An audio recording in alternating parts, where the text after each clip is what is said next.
All right, everybody, it's recording now. Tonight, this is Steve from PNP News. We got Jonathan from Bankai. That's his YouTube channel. And then we got David, News Now Houston, and Bunny Boots from David from Bunny Boots Inc. Y'all have probably seen, most of y'all have probably seen the Tyrant alert. So that's what this is about. And Jonathan, tell them what town and kind of give us a brief explanation of what happened. It's Fulton, Mississippi. I was just going to shoot some video and catch a couple of background shots. And just walked through the, I had done the post office, and a lady came out and talked to me there. No problems, no worries. Went over, walked through the courthouse, got the memorial and just some background shots. Come out the other side of the courthouse, and over to the park. Was like, if anything goes on, like that's pretty much a good place to be because they've got security cameras everywhere. So I decided to go make a right, go down the block, go get a couple of shots of the police department. It's a nice, pretty building. And then saw an inmate outside washing a police cruiser. I was like, look, here's a chance to get a nice, shiny black Itawamba County cruiser. So I'm going to go take a look and go see if I can catch a couple of shots. And the rest tells the story. Okay. So I had a lot of subscribers today that were calling. I mean, a lot. I bet. Oh, you have no idea. Unless you've been there, and I've been inside when they were getting calls, you have no idea what it is like. It is unbelievable. The phone rings and it never stops.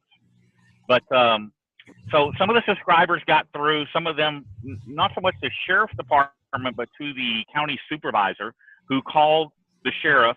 And then the county supervisor actually got back with a couple of people. And what they said was that you had been in the park wearing a black trench coat, taking pictures of little children. Okay. And is that true or false? That's false. I don't even own a black trench coat. Okay. And I have the back.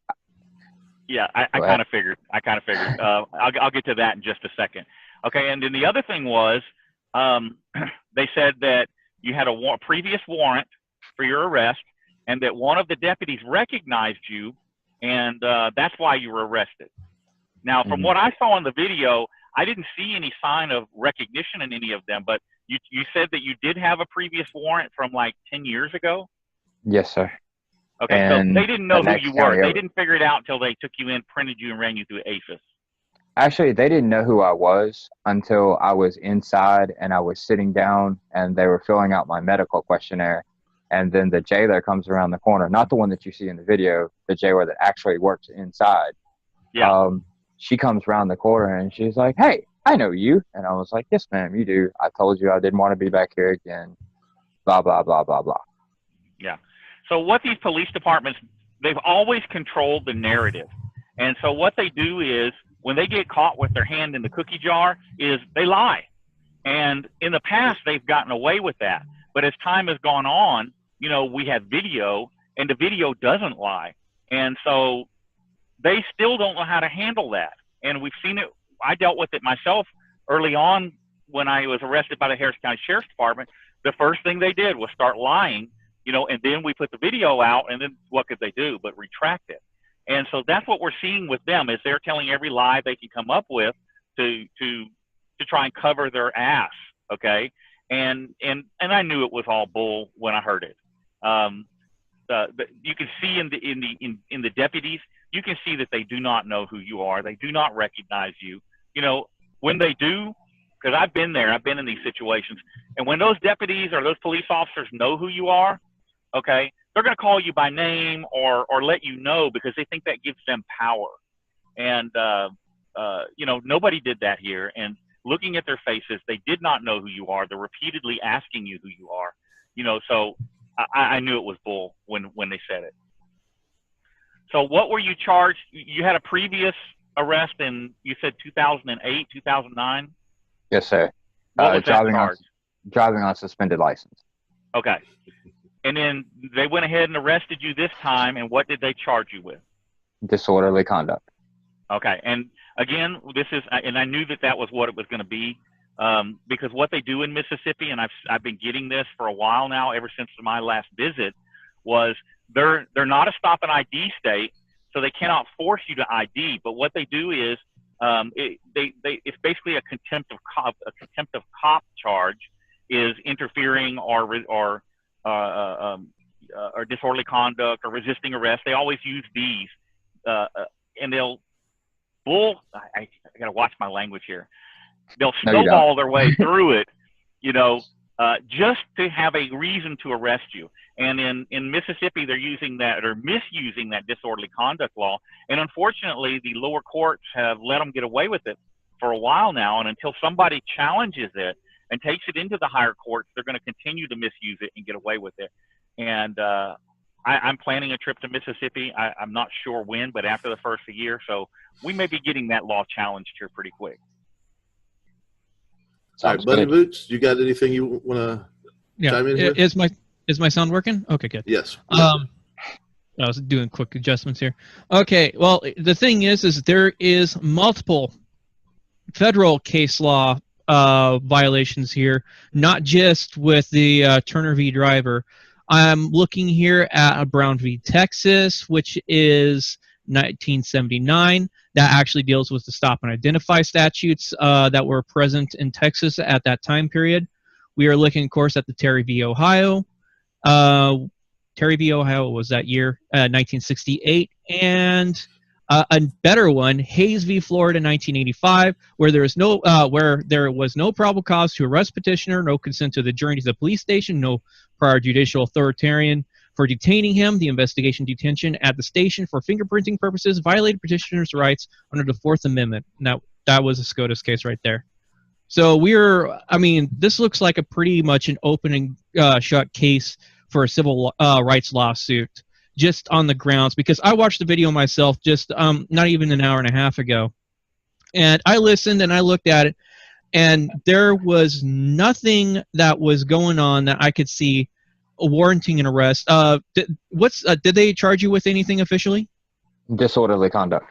Disorderly conduct. Yes, yeah, I saw nothing that could be construed as disorderly conduct from the video.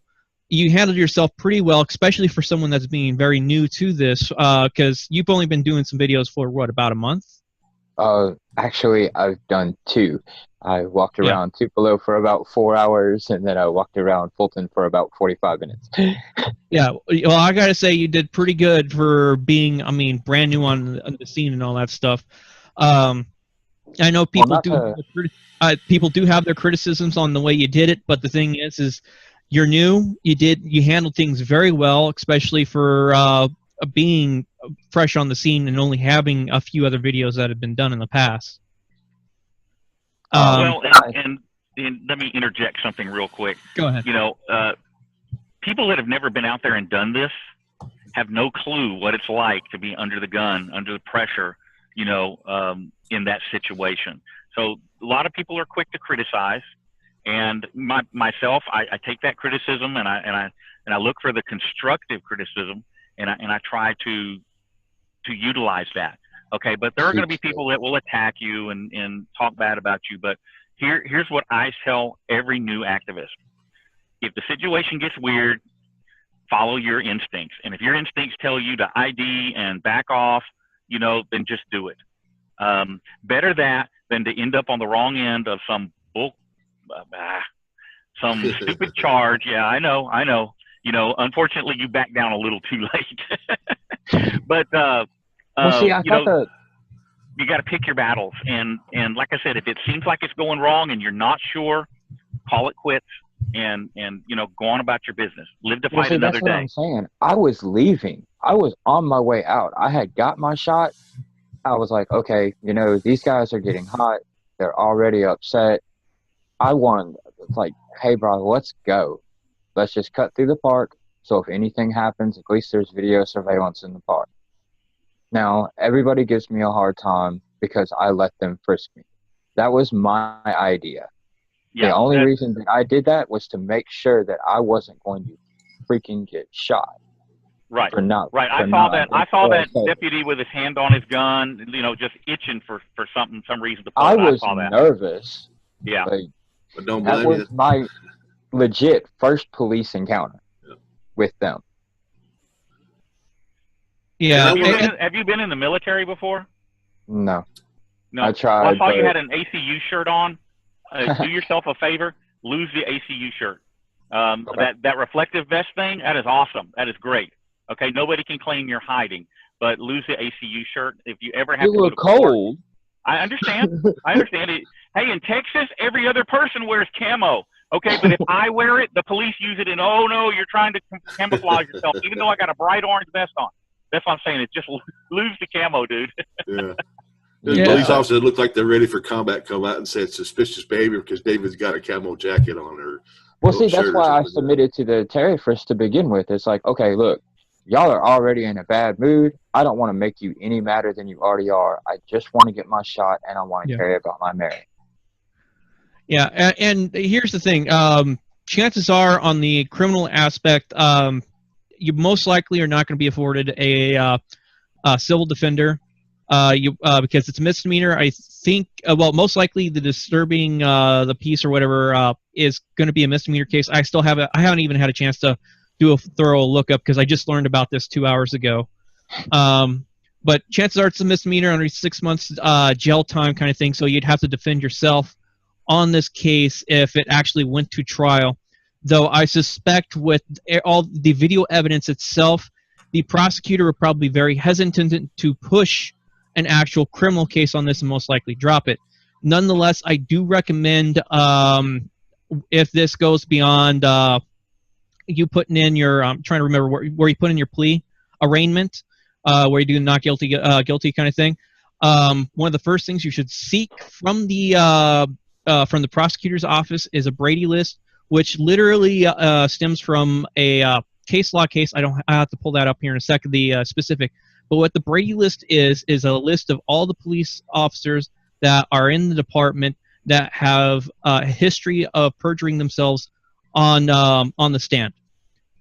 And just having your hands on that list is going to be very important because it can do one of two things. It can either show that you're going to be very serious and make the prosecutor even more worried about the case, or it will it'll allow you to at least have a bunch of possible evidence of the officers that might be involved with your case that could be perjuring themselves or will end up perjuring themselves on the stand, where you can make sure they end up on that list in the future.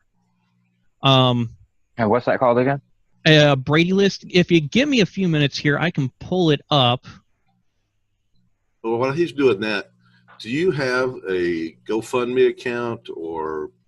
No, sir, I don't. I was just talking to my roommate about that a minute ago that I guess I need to go ahead and set that up. I would do that after we get off of here and get it done. Because we can help you raise money and you get enough attention now. Don't put in the description on the GoFundMe that it's for lawyer fees. Yeah. Yeah. And the GoFundMe, they don't let you use their account to pay for lawyers and defense. Well, a correction on all that. Yeah, there is a little bit of correction. Go ahead and explain it better. Okay, the way GoFundMe is, the way they argue it is you're not supposed to use that platform to raise money for a legal defense case. Now, if you're trying to push a civil case, then they're okay with that, according to their terms of service. Also, on the whole raising money for a legal defense case, they are wishy-washy on that one. In fact, I called them out. Me and a few other people called GoFundMe out a while back on their platform about that issue because they allowed a person who shot down a drone to raise money for a legal defense case involving that. I don't know why. It was a clear violation, but they decided to go ahead and let it, despite the fact there was about, I think, almost 50 or more people that ended up reporting that specific GoFundMe for violating their terms. Because I've seen other people try to raise money for defense, legal defenses, and they get shut down, especially when it involves civil rights. But nonetheless, the specific case I'm referring to is Brady v. Maryland, 1963. And the quick wiki brief on this case that established the prosecution must turn over all evidence that might exonerate the defendant to the defense. And the prosecution failed to do so for Brady when he was convicted. Brady challenged his conviction, arguing that it had been contrary to his due process clause of the Fourth Amendment. I do recommend reading through that one. It's got some pretty interesting twists involved with that specific legal case if you have a chance to. But since you are going to be most likely handling this case on the defense side on your own, research is always important. So this way you're at least well-informed and you know at least what arguments you can make if you have to represent yourself. When it comes down to the civil side of going on the offensive to push back on this, chances are you're going to have to look around. I don't know if there's going to be any people around, well, any lawyers in your specific area that's going to be willing to take a civil rights case, in which case you're going to want to try to at least get a hold of the ACLU in your state. And they're going to be really iffy. I think they probably would take up your case, but it's hard to say. It depends on how much resources they got and how much time they have available. The other option is to get a hold of the bar for your state. They have usually almost every single state that I know of has some sort of bar lawyer referral program that can allow you to try to look up, help refer you to a specific lawyer to get a consultation about your case. There may be, they may have reduced fees for a consultation for like a half hour. Some states it's $30, $20.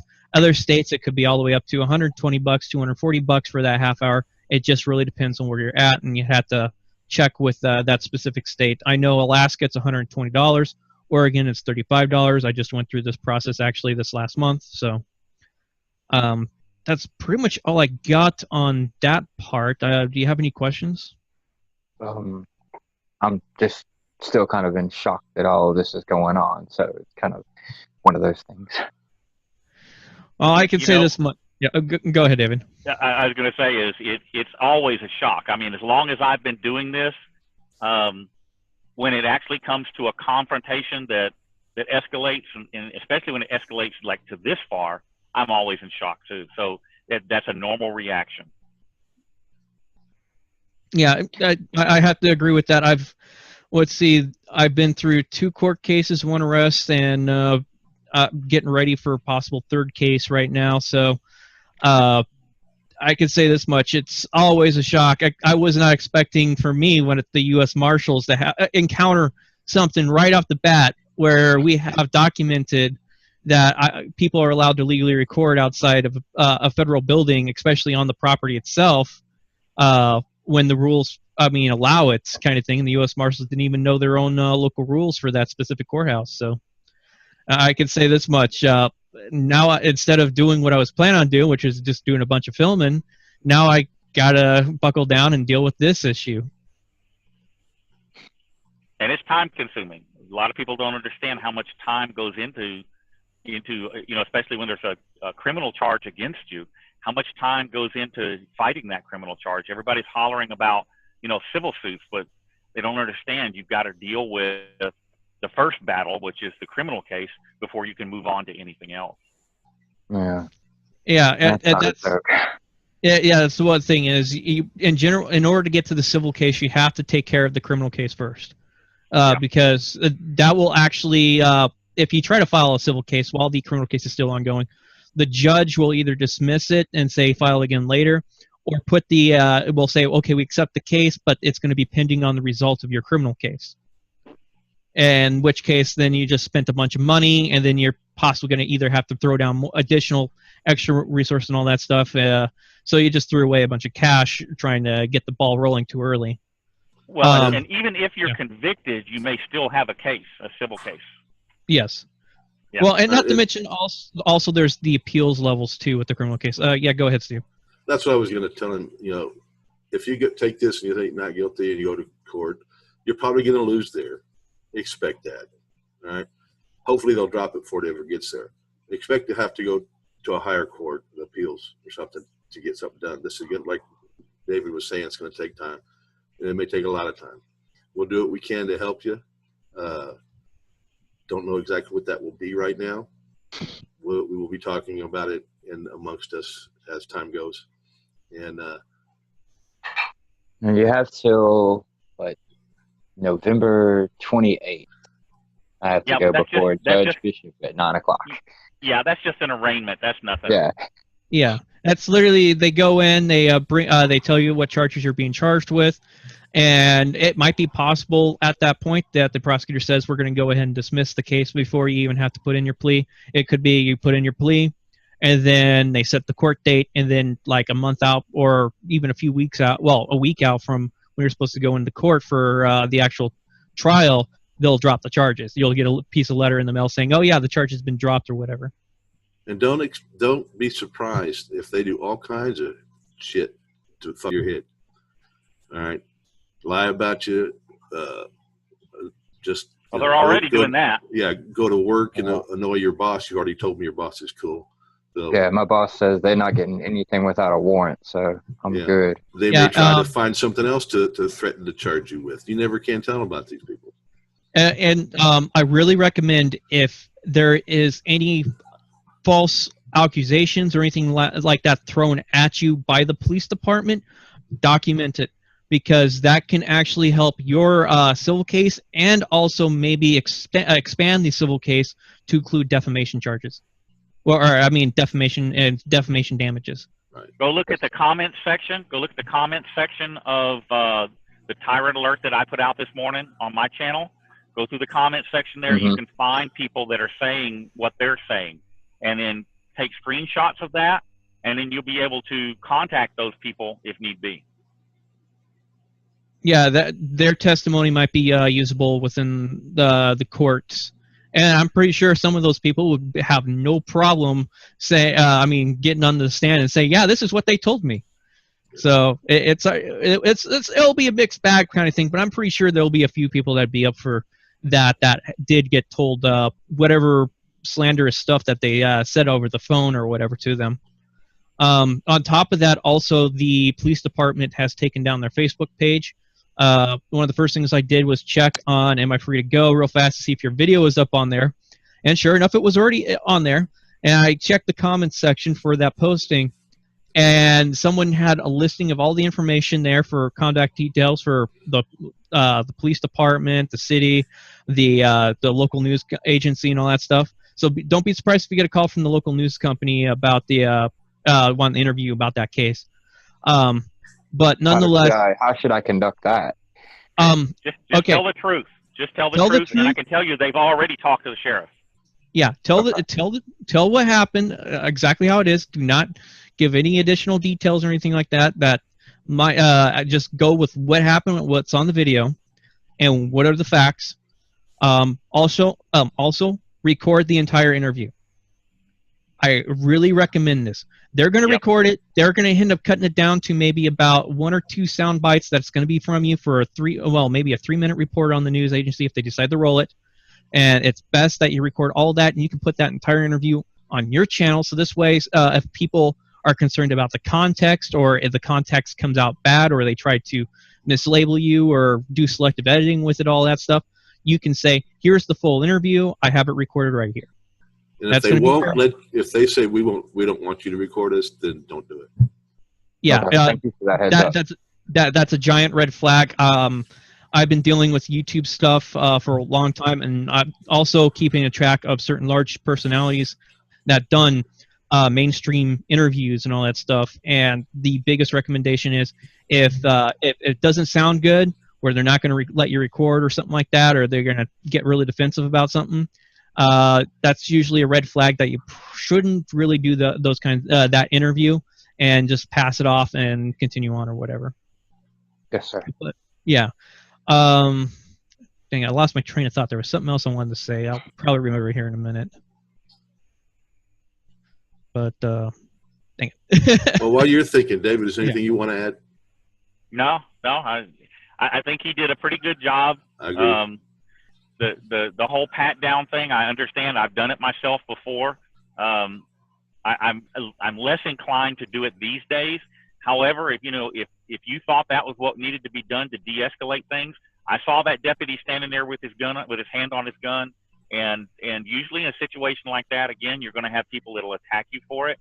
But if you thought that that's what needed to be done to de-escalate things, hey, you worry about your safety first. Your safety comes first. And, you know, if you take heat for that, well, like I said, most of these people have never been in this situation, and they don't understand exactly how dangerous it can be. I mean, you're dealing with people literally that can pull his gun out, shoot you dead right there, and all he has to do is say, well, I feared for my life. He had his hand in his pocket. I didn't know what he was reaching for, and get away with it. Well, you know? I mean, just recently we had that one mainstream media press photographer who got shot by that one cop. Yep. And the cop knew who he was and still shot him. Yeah. So it's you on the street. Your safety always comes first. You're the guy there on the scene that can see everything and judge the mood of the situation. You follow your gut. And anybody that gives you a hard time about that later on, well, you know, just like football, you got those armchair warriors, you know. Yeah, you're the one out there doing it. It's up to you to do it your way. Handle it you're the one that's going to get arrested and have to go through the criminal charges and make bonds and sit in jail and go through all of that. It's your call, nobody else's. That's right. Well, see, that's why I was trying to be nice. I was trying to be polite. I don't feel that I was being disrespectful at any. You weren't. No, I thought you did. I thought you did really good, but you know, to the police, you know, you're not complying with what they want, and they see that as you know, being uncooperative. You know, asserting your rights is what you're doing, but to them, you're being uncooperative and disrespectful and all of that. And cops like that are used to having their butts kissed and getting their own damn way, and they'll do whatever they want. They don't care about the Constitution or the law. They just want you to kiss butt. And they have no consequences. I don't know how that sheriff is. Anything I say about what went on inside the jail is all hearsay. But, I mean, I had the deputy chief of police telling me, oh, Itawamba County doesn't recognize the First Amendment. That doesn't mean anything here. I believe it. I can I mean, I realize it's just hearsay, and there's no way he's ever going to admit to that. The other day, I had that video. I can tell you that I've requested a bunch of the videos, including any jail videos, and sometimes those have audio. You never know. Body cam footage, auto footage, reports. I've requested all of it. So, you know, we'll see what they do about it. I'm not sure how liberal the laws are for public records requests in Mississippi, but I put in a request for a whole bunch of stuff, and then we'll see what they do next. I bet Teresa knows all about them, how well they do on that in Mississippi. Yeah, I don't know. She's in Louisiana, not Mississippi. Yeah, but she's next door. She probably knows, but I'll find out. I'll talk to her. Yeah. Yeah, and on top of that, that's what I just remember exactly what I was going to say earlier. The legal fight, this is going to take a while, and I'm going to point to a couple of good examples. The ACLU case out in New York. That settlement with DHS took about 9 or 10 months from start to finish, and that cost $37,000 in legal fees. Yeah, so the thing is finding a lawyer that's going to be able to handle this case. It's not just also on the aspect of do they have the capability, but do they have the resources, the monetary resources going to be available to them? Some lawyers are able to take that hit. Other lawyers cannot take that hit, and they'll probably ask for a decent amount of money up front, or a retainer kind of fee set up. In which case, you're going to have to re-up it or refill that after so many months or whatever because it gets worn out. But the thing is, that's just on a small case. And it was the Turner v. Driver case, which went into appeals. That case took almost, 2 years, I think it was? 2 years and $30,000. 2 years and $30,000. So he got lucky with, $30,000. So, but here's the nice advantage, though. The Turner case, you guys said Mississippi was 5th District, right? Correct. Yeah. Guess what? You are the first test case after Turner v. Driver now. Exactly. You have the I guess you could say the primo case where there was a recent case law established this year on this issue where they don't have qualified immunity at this point. Well, you're wrong. He's got to get in line behind me at Pineville. Yeah. Oh, that's right. Okay, Yeah. so, okay, you're the second case. So you and David are the two big one. David, big I would be happy to be number 2 next to you. Now this could be a very important these cases, because we could scare the hell out of these cops if this goes through and you get a settlement and they get in trouble, and either one of y'all or both of y'all get their immunity ripped from them and you go after their own pockets. That can be enough to wake these guys up and tell them we got to. Well, see, the whole thing is they know the case law is there. Right. What they're counting on is nobody having the funding to bring the fight to them. That's why I'm hoping we can help everybody him. that I know to get out. Yeah. But that's why I'm hoping we can help him as things progress. We might be able to put some support his way to guide him through this thing and do whatever we can, because I feel like it is an important case. Absolutely. Oh yeah. All three of us. I mean, the three of us right now do have important cases going on that is going to require. I mean, raising funds to take these fights to the law enforcement agents that are breaking the law for the most part, or breaking their policies, breaking federal regulations, case law, all that stuff. And unfortunately, there's only so much money that can go around. So I mean, I know I wish I could help Bankai there with his case financially, but unfortunately for me, I have to put all my financial resources into my case. Yeah, but I'm talking about the same thing too. Yeah, I'm kind of talking about our supporters might be able to. Yeah, and I do, and I'm just laying this out that, I mean, I try to support people when I can and all that stuff. I've thrown out money to the EFF, the ACLU, and fire agencies that are dealing with civil rights stuff across the country. When I have a few extra bucks here and there, or something like that, I do try to, support other people too. When I have a few extra bucks, throw it their way and all that stuff. It's just unfortunately, for me, that is a very rare time to have that extra money to do that kind of stuff. Well, as many subscribers as we got, if we got each one of them to give $1, that would blow. You'd probably be enough to fund all of y'all's cases. Y'all want to hear something funny? I told y'all that I'm parked where the sheriff's department usually parks when they take a break. Do you have company? Yeah, I've got company. They're like sitting right in front of me here, parked. I was trying to think of how to turn this camera around so you could see it. And they know it's me. They know it's me. They're looking. The deputy pulled up. I know who he is. And he looked right at me, so they know it's me standing here. They probably think I'm here to ambush them with a camera. But you were there first. Yeah, exactly. Yeah. You're baiting them, right? By parking in a parking lot. Yeah. But as is, though, all of us sort of have a very strong cases going on, and I hope, we all are successful in our specific cases that we got, especially News Now there, who actually, I think, how many cases you got going on? You got El Paso, the one you mentioned, isn't there a third? The shell case, the lawyer said it's not worth pursuing. He said it was a most likely wouldn't go through. Now, Philip's side of that would be different because of how they did him. But in my instance, he says it's not going to happen. He said it's not worth pursuing.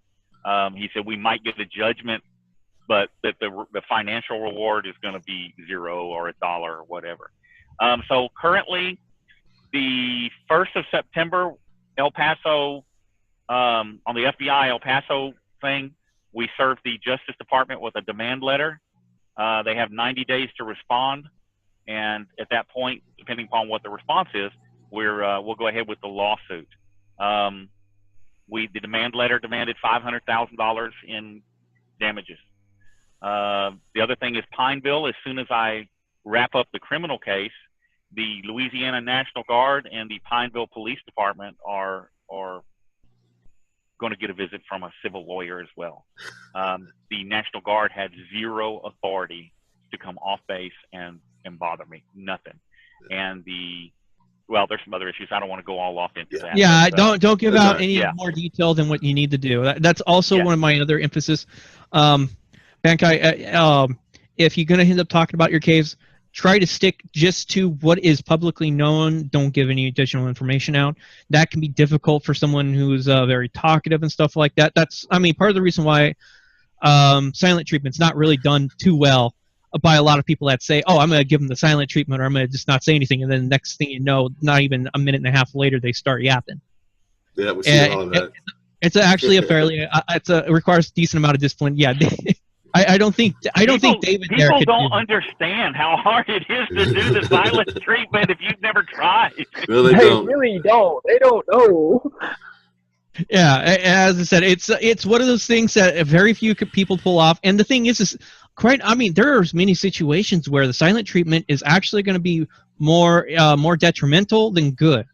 And so that's why there's only a small amount of videos that I have that involve silent treatment. So, I mean, when you start getting an issue where you got a confrontation with the police or some sort of law enforcement person or possibly a private security personnel, that you're going to have to, you might have to sort of speak out because you got to voice or say something in order to either defuse the situation or de-escalate or something like that, because you might be... I was trying to de-escalate the situation. I was explaining my point repeatedly to him. I don't see why he didn't get it. He got it. He didn't He care. got it. He just didn't care. You didn't do what he wanted. You didn't kiss his butt, and it pissed him off. Yeah, so and the thing got back at you. Yeah, and the thing is they didn't think you were a big fish or you didn't have outreach or anything like that. That's part of the reason why me and PNP and a few other people, we try to keep an eye on these smaller channels and stuff like that, because you're the ones that are most at risk when you get started of having these cases and then getting railroaded by the courts and the police at the same time. They have spent years picking on people who had no voice, and now it's changing, and they, until they get caught, they just keep doing it business as usual. So they picked on you because you're nobody. And now they realize that you may be a nobody, but you know some somebodies. And so I always know, not always what you know, it's who you know. Yeah, that's exactly right. And that is what got them, got their butts in a crack today. And that's why their Facebook page is gone and their Twitter is locked down and their website is off, is because, not because what you did, but because they don't want everybody to know what they did. Yeah. Yeah, and that's exactly it right there. And I mean, people are hitting the Google review page right now. If they have any social media presence, that's getting slammed. And if it hasn't been locked down, it probably will be locked down at some point. Even the city has turned off their Facebook page. Oh, the city turned? Yeah. Okay, I haven't even checked the cities. As I said, I just learned about this. David says it. I'll believe him at this point. I'm not denying that. Yeah. What? But this is what happened is they stirred up the hornet's nest. And that's part of the reason why we try to keep an eye on the new channels. I have this giant subscription list of YouTube channels of people that have done like 1 or 2 videos and stuff like that. And I try to keep an eye on them when I can. I'm not always... I can't glue myself to the computer to monitor all these feeds. I got other work to tend to and other things to deal with. But nonetheless, I try to keep my eye out there. That's a reason why I make sure I keep my eyes glued to Am I Free to Go on Reddit there, because if something big happens, if someone sees it or whatever, it gets thrown up on there too. And if all of a sudden it's up like maybe 3 hours and it's up 10 to 50 upvotes or something like that, I know something's going on. It's a hot case. I need to look at it real fast, kind of thing. Right, and a lot of people don't realize it, but I'm on Reddit as well. I'll comment.